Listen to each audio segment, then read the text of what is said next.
Continuamos compartiendo cartas sobre la mesa. Ingresamos al tema central de la noche.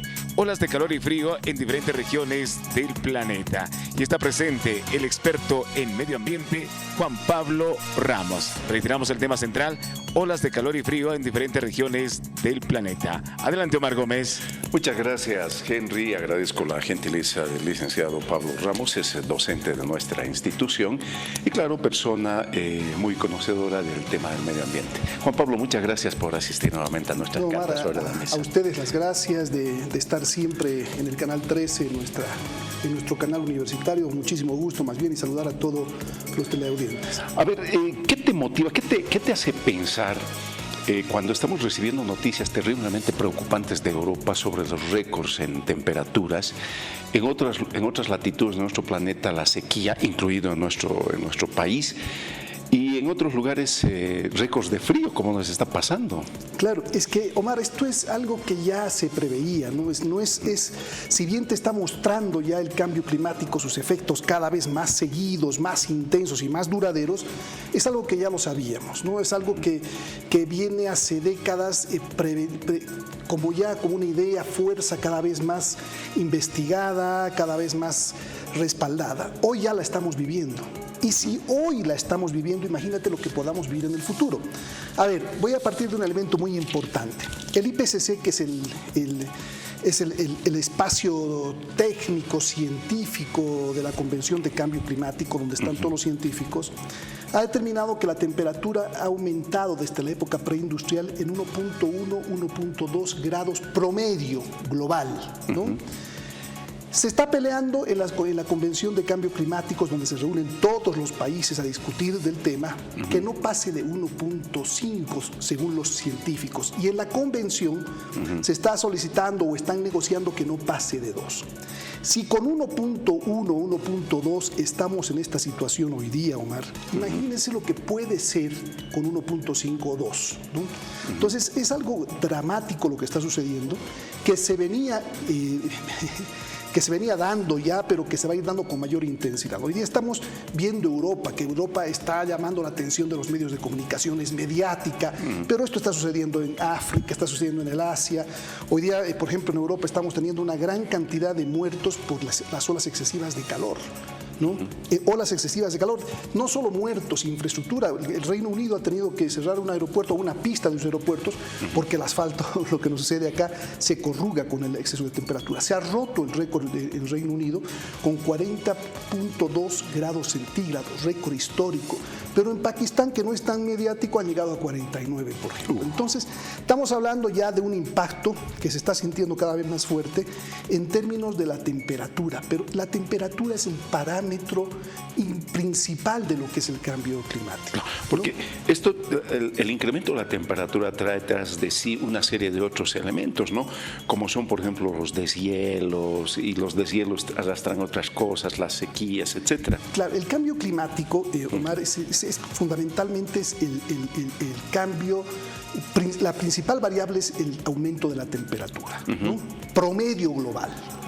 Pero como efecto de ese incremento de la temperatura se da un desorden en todas las demás variables climáticas. Entonces, a la par que tú tienes un incremento de temperatura promedio, los extremos también se vuelven inestables. ¿Y qué significa los extremos en todas las variables climáticas? Que tú vas a tener más sequías, vas a tener más granizadas, más heladas, y no solo más recurrentes, seguidas, sino más intensas y más duraderas. Entonces, este panorama hoy es altamente complejo.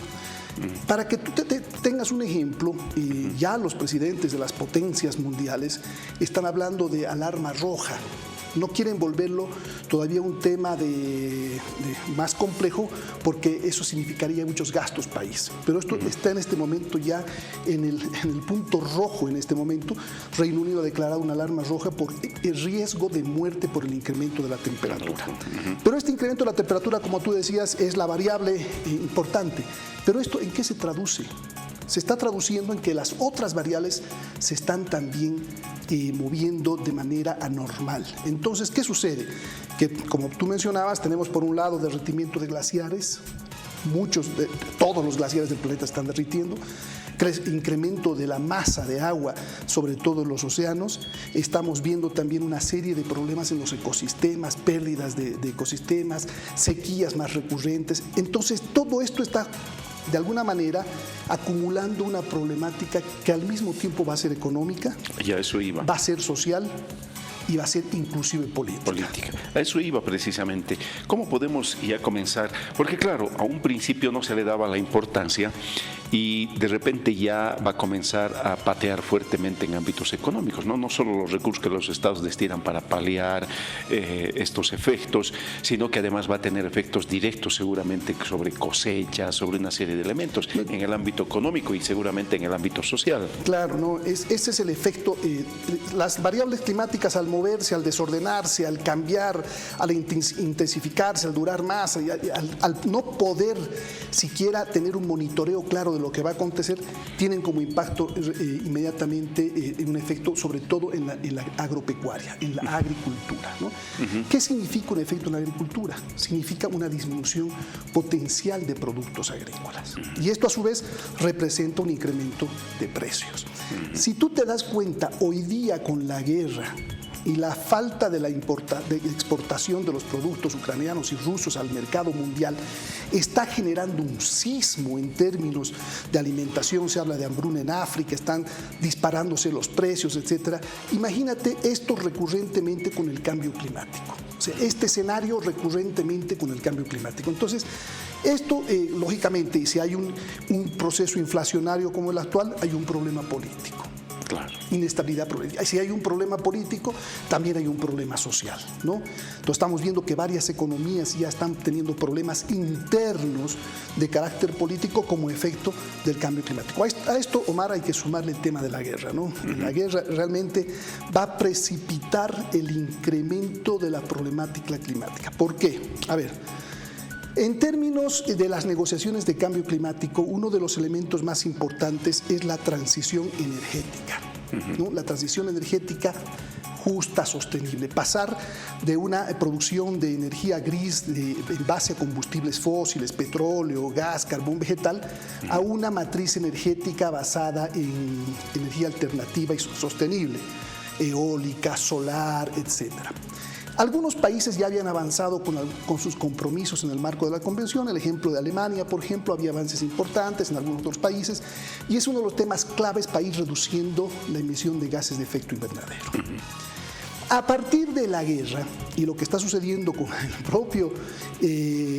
las propias sanciones a Rusia, ha disminuido el potencial abastecimiento de gas en Europa.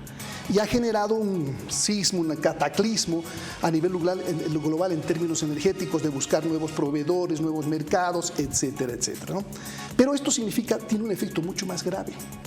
Está estimulando nuevamente la producción de los combustibles fósiles. Es decir, los países que estaban avanzando en términos de reducir su matriz energética basada en combustibles fósiles y transitar a energías alternativas, hoy están retrocediendo. Alemania ya está hablando de reactivar su energía en base a carbón mineral y eso significa altos niveles de emisión de gases de efecto invernadero a la atmósfera. Entonces te das cuenta, en vez de disminuir la cantidad de gases de efecto invernadero, que no lo estábamos haciendo, pero por lo menos había intentos, hoy vamos a multiplicar la producción de combustibles fósiles, el uso de combustibles fósiles y por ende vamos a extrapolar la emisión de gases de efecto invernadero a la atmósfera. Ahora, ¿cómo se visiona la posibilidad de encontrar alternativas? Porque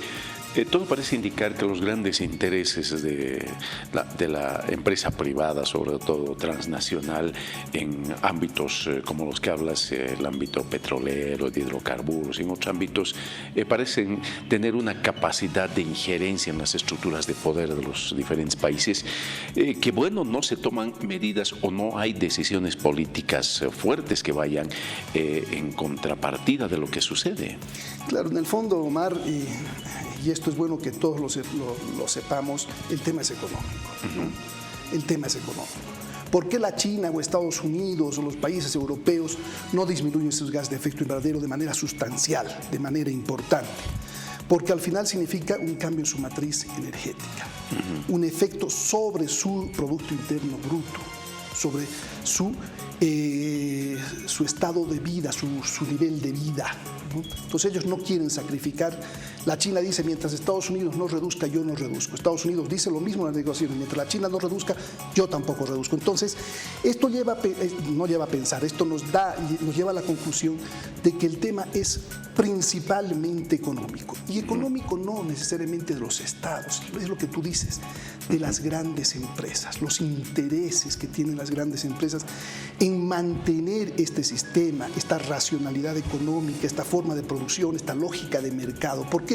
Porque de ahí se dan las grandes ganancias. Entonces, a una Shell tú no la convences, por ejemplo, de transitar todavía a una energía alternativa mientras no le garantices que esa energía alternativa, eólica, solar, le va a dar el mismo nivel de utilidad y ganancia que le está dando la producción de combustibles fósiles. Y si lo va a hacer en determinado momento, lo va a hacer no por un tema de cambio climático, ni de altruismo, ni de solidaridad con el planeta, con la madre tierra, lo va a hacer porque esa energía alternativa le va a significar una igual o mayor utilidad o ganancia. Entonces, esos intereses son los que se están moviendo, Omar, y esos intereses son los que están sobrepuestos a las necesidades, las demandas, los problemas y las urgencias globales.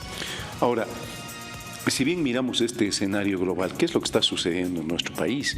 Porque pareciera que también seguimos ese mismo escenario, es decir, de no haber decisiones políticas sustantivas para poder modificar nuestra propia matriz energética en el país y tomar acciones fuertes que contrarresten o por lo menos nos ayuden a prepararnos a enfrentar esto que está sucediendo. Sí, en realidad no solo nuestro país, la mayor parte de los países tanto desarrollados como en vías de desarrollo y sobre todo los países en vías de desarrollo, están comenzando a ver oportunidades en términos de estos escenarios, ¿no? Entonces, por ejemplo, esta limitación de la producción, exportación de productos agrícolas por el conflicto de la guerra está estimulando a que muchos estados, por un lado, pero sobre todo grupos agroindustriales de poder en Brasil, Colombia, Bolivia, comiencen a visualizar la posibilidad de incrementar su producción para los mercados que van a demandar mayor cantidad de productos. ¿Esto qué va a significar o qué significa en los hechos?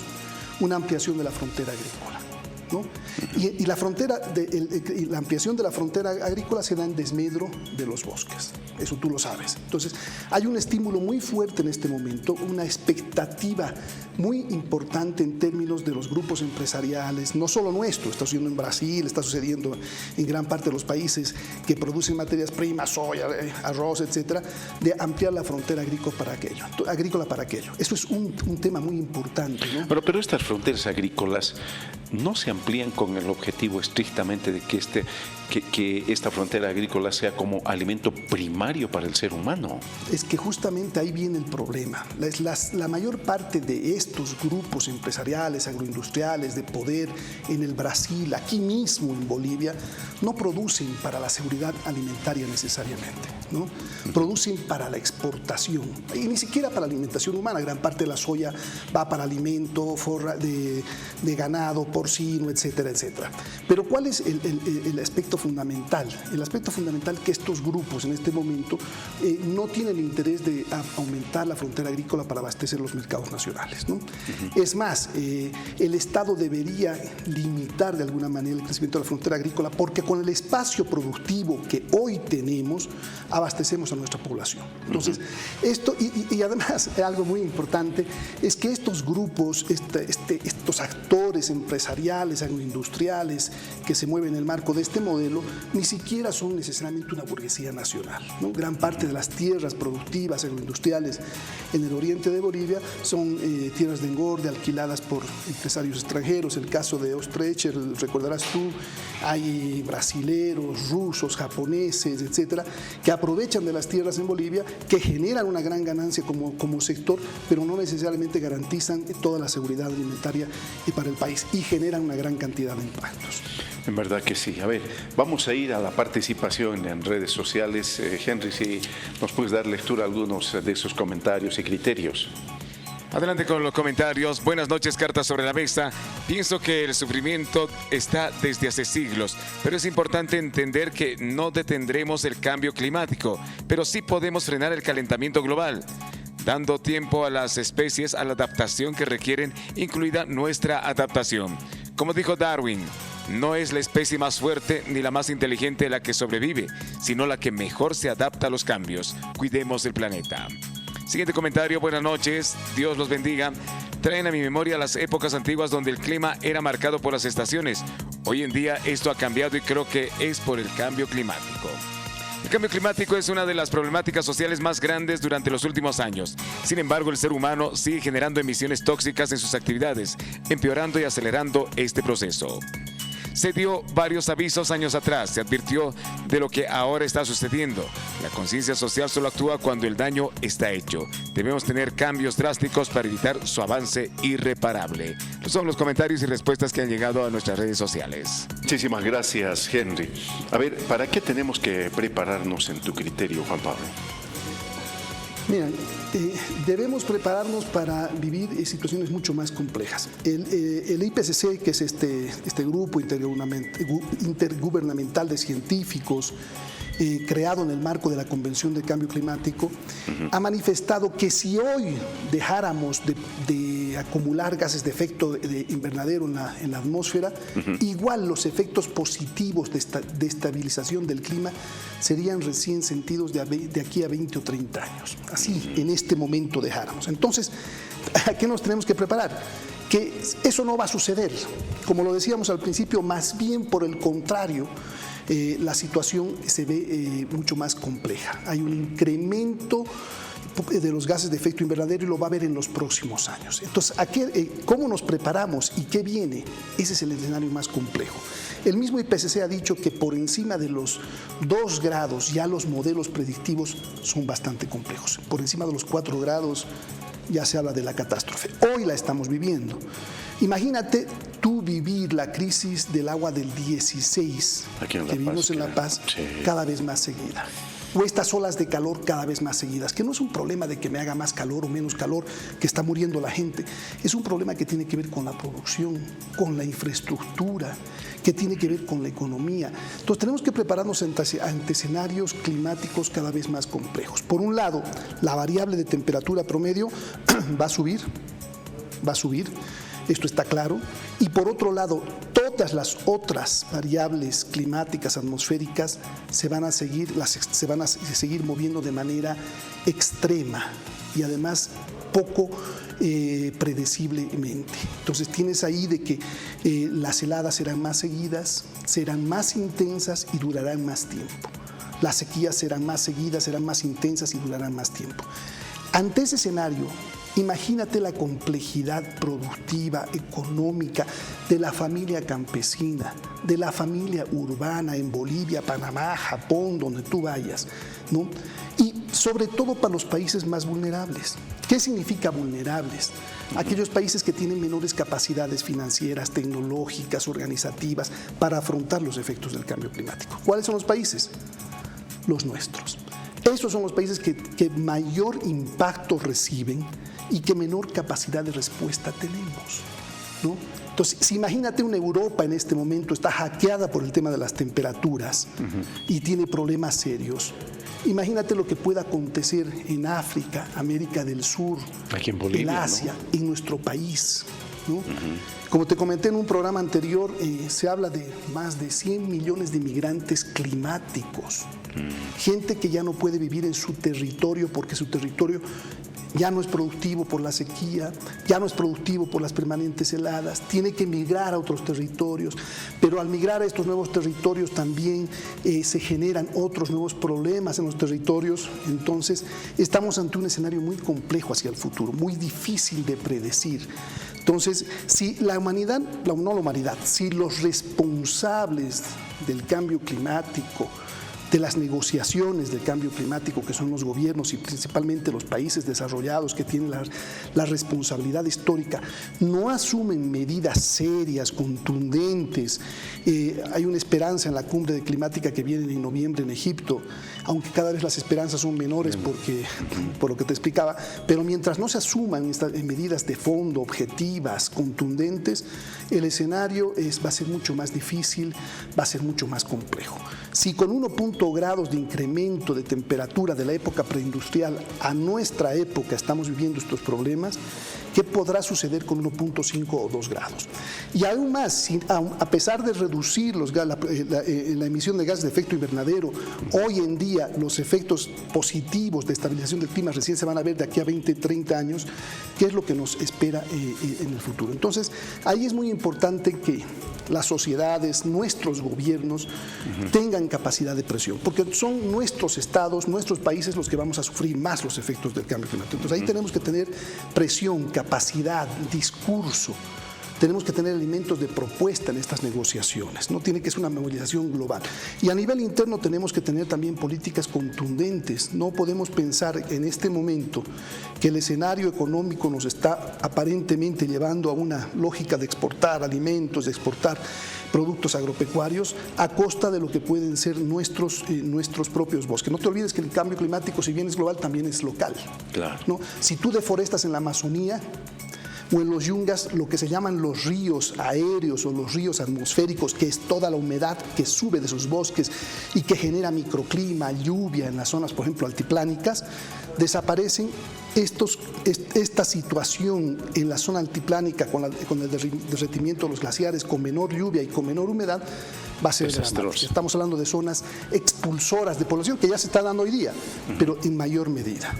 A ver, vamos a pedir a nuestra producción que vayamos a ese sondeo de opinión que tuvimos la posibilidad de hacer.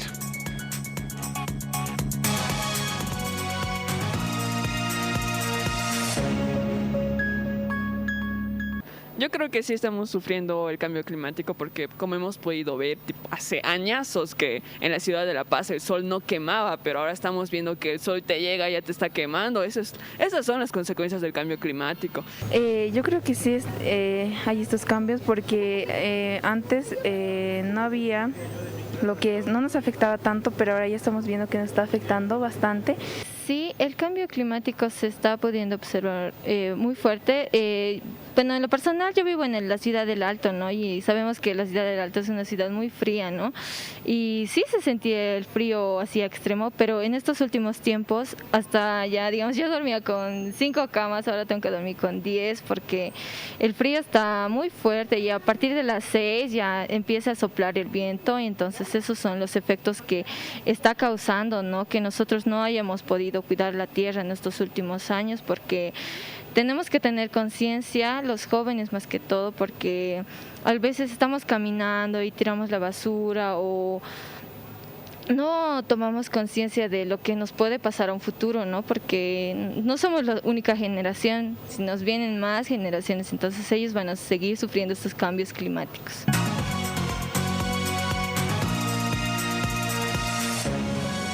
Bien, hay una coincidencia, por lo menos de los entrevistados, en que en forma práctica están sintiendo algunos de sus efectos.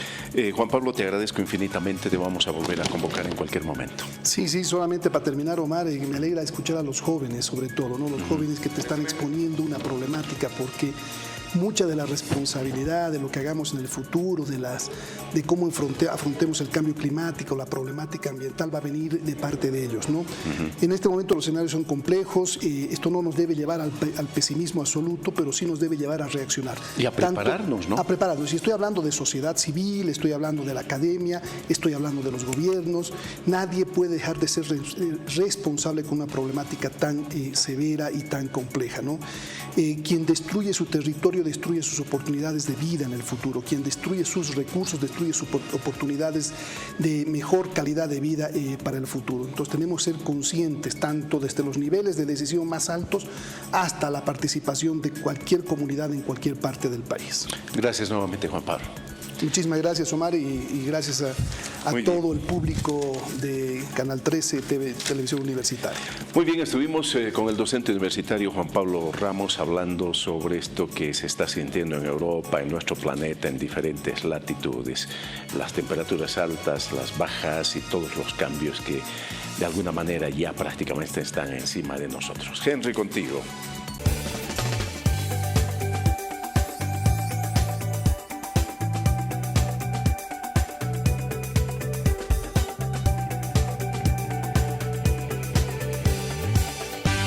TVU. Televisión para ti.